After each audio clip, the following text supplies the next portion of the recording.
ప్రభునామమున మీ అందరికీ వందనాలు. ఈరోజు దేవుని వాక్యము వాగ్దానము, నా నామమున మీరు నన్నేమి అడిగినను నేను చేతును. యోహాను రాసిన సువార్త 14 మనం యేసు నామములో ప్రార్థిస్తే ఆయన మన విన్నపాన్ని ఆలకిస్తాడు. యేసు నామంలో అడగడం అంటే ఆయన చిత్తానుసారంగా ఆయన మహిమకై అడగడం. ఆయన మనకు సమాధానాన్ని ఇవ్వడానికి, మన అవసరాలను తీర్చడానికి ఎప్పుడూ సిద్ధంగా ఉన్నాడు. యేసుక్రీస్తు వారు, నీవు నా నామంలో తండ్రిని ఏమడిగినా నీ జీవితంలో నా యొక్క ఉద్దేశాన్ని నెరవేర్చడానికి ఖచ్చితంగా నేను అది ఇస్తానని ప్రభువు చెప్తూ ఉన్నాడు.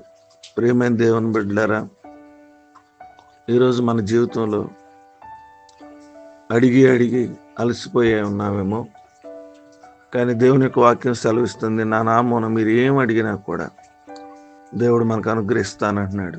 ప్రభువైన యేసు నామములో మన అవసరతలను అడిగి ఖచ్చితంగా వాటన్నిటినీ కూడా మనం పొందుకుందాం. ఆ విధంగా దేవుని ఆశీర్వాదాలు పొందుకుందాం. కొద్ది మాటలు దేవుడు మన వినికిడిలో ఫలించి ఆశీర్వదించునుగాక. ఆమేన్. తలలు వంచుకుందాం, కళ్ళు మూసుకుందాం. మహోన్నతుడా, సర్వాధికారి, నిరంతరము స్తోత్రార్హుడైన మా తండ్రి, మీ ఘనమైన నామానికి వందనాలు తెలియజేస్తున్నాం. రాత్రంతా కూడా కాచి కాపాడి మరొక శ్రేష్టమైన దినాన్ని మా జీవితాల్లో మీరు అనుగ్రహించండి. మీ స్తోత్రం.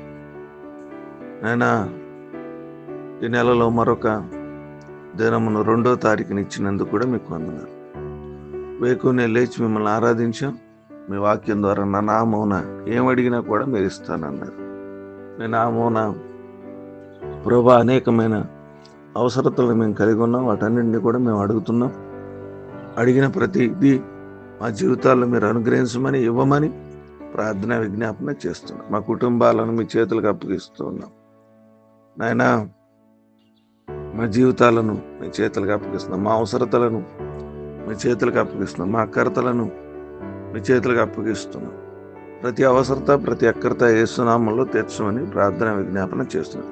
వివాహ దినాలు, పుట్టినరోజులు, అనారోగ్యాలు, ఆర్థిక సమస్యలు, శోధనలు, శరీర బలహీనతలు, ఇబ్బందులు, ఇరుకులు, ప్రతి వ్యాధి బాధ, ప్రతి అక్కరత మీ చేతులకు అప్పగిస్తున్నాం.